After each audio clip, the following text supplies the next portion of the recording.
মৎস্য অফিসার ভেড়ামারা উপজেলার কুষ্টিয়া জেলার চলমান অভিযানে যে চায়না জালগুলো প্রকৃতির সম্পদকে নষ্ট করে দিচ্ছে এই বিষয়ে স্যারের কাছ থেকে শুনবো। আপনারা দেখতে থাকুন, ভিডিওর ভিতরে অনেক কিছুই আছে। এই জালগুলা কি ধরনের ক্ষতি করছে আমাদের প্রকৃতির উপরে, এই বিষয়টার কেন অভিযান চলছে এই বিষয়টা আপনি যদি বলতেন। আচ্ছা, চায়না দুয়ারি জাল আমাদের যে প্রাকৃতিক মৎস্য সম্পদ আছে সেটার জন্য খুবই ক্ষতিকর।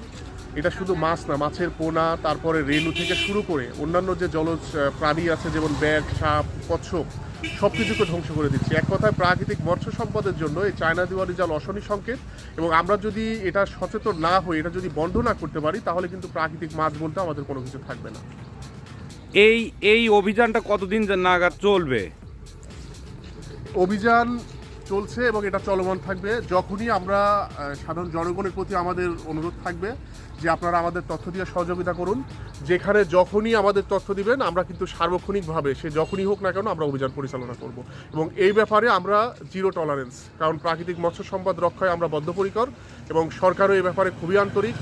এ ব্যাপারে আমরা কঠোর আইন প্রয়োগ করব এবং যখনই আমরা কোনো তথ্য পাবো আমরা কিন্তু অভিযান পরিচালনা করব এবং জালগুলো জব্দ করে পুড়িয়ে দিব। এখানে যেখানে প্রাকৃতিক জলাশয় আছে, নদী, তারপরে আমাদের যে জিকে ক্যানাল আছে এবং অন্যান্য যে অংশ আছে যেখানে চায়না দুয়ারি জাল পাওয়া যাবে, আমাদের সেখানে অভিযান চলবে। এক কথায় চায়না দুয়ারি জালের বিরুদ্ধে জিরো টলারেন্স, এবং এই ব্যাপারে আমরা তথ্য পেলে কোনোভাবেই সেখানে কোনো ছাড় দেওয়া হবে না। এবং একই সাথে আমরা যদি সেই যারা চায়না দুয়ারি জাল পাচ্ছে তাদেরকে ধরতে পারলে অবশ্যই জেল জরিমানার ব্যবস্থা হবে।